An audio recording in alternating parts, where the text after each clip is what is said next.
Earlier today, the minority leader said, this vote, and I quote, is about getting fair treatment for the minority here in the Senate. He was half right. This vote is about fairness, but it has little to do with being fair to the minority. The vote is about being fair to 132,000 troops already in Iraq by making sure they have the strategy they need to complete their mission so that they can come home.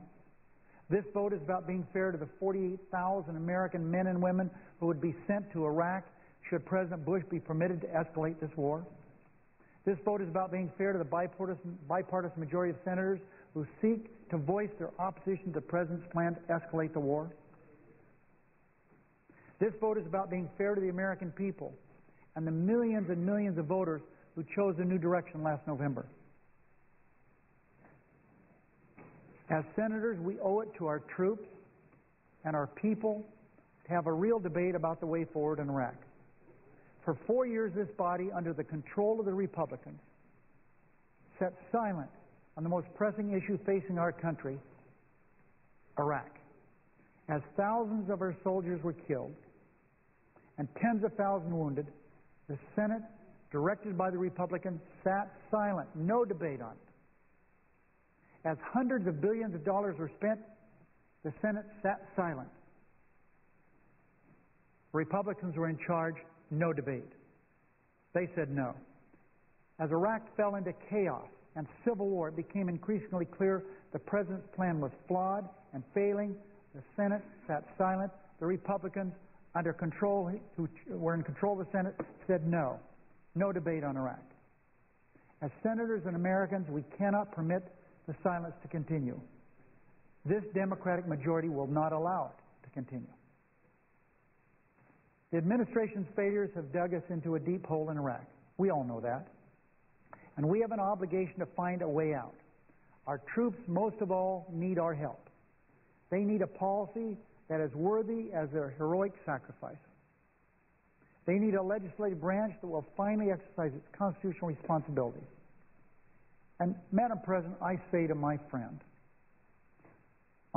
from Connecticut, I wasn't able to hear all of his speech, but I did hear this that caused me to take note.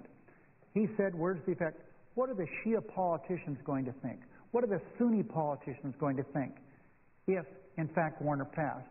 I wonder what the Sunni politicians thought, and I wonder what the Shia politicians thought when the Iraqi Prime Minister, duly elected, told the President of the United States that he wanted American troops out of Baghdad. Well, let's not direct this to Senator Warner.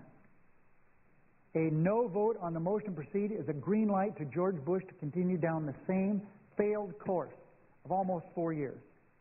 A no vote is an endorsement of escalation, sending 48,000 more troops to Iraq and spending at least $27 billion extra dollars. $27 billion extra dollars, when this war has already cost almost $500 billion. A no vote is a vote in support of this President continuing the same policy of failure in Iraq.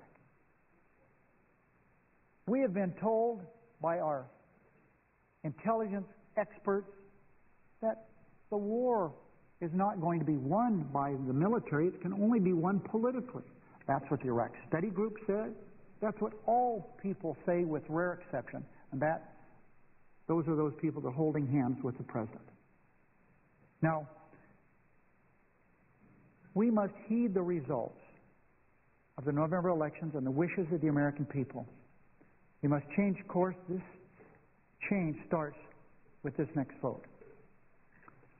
This side, Democrats have offered the minority everything they've asked for. Remember, vote on Warner, vote on McCain. You want simple majority, you want a supermajority, we'll go along with that. We've been fair to them. Now the Senate must be fair to our troops, their families, and the American people. We must proceed with the debate about Iraq and send a clear message to President Bush. Escalation is not the answer. Now some say, let the leaders work it out. Madam President, part of this stall has been a stall for obvious reasons. If not tonight, tomorrow. Wednesday, the CR. I must file a petition to invoke cloture on the continuing resolution because the Republicans said they're going to filibuster that. I've gotten letters to that effect. Our time, we should have been debating the Warner-McCain resolutions today, but they have not allowed us. They wouldn't allow us to proceed on this.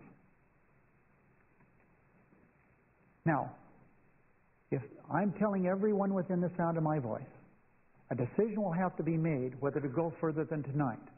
But the time is very tenuous. Very tenuous. But if they stop us from going forward on this debate, this does not end the debate on Iraq. It may end the debate for a few days or a few weeks. But remember, we've got the 9/11 Commission recommendations coming, and that is open to amendment, and I can guarantee everybody there will be Iraq amendments involved in that. The supplemental bill is coming that's costing, this is to fund the war in Iraq basically, more than $100 billion. I think there will probably, very likely, Madam President, be a number of amendments dealing with Iraq and that. You can run, but you can't hide. We are going to debate Iraq. And they may have gotten all their folks over there to vote against a motion to proceed.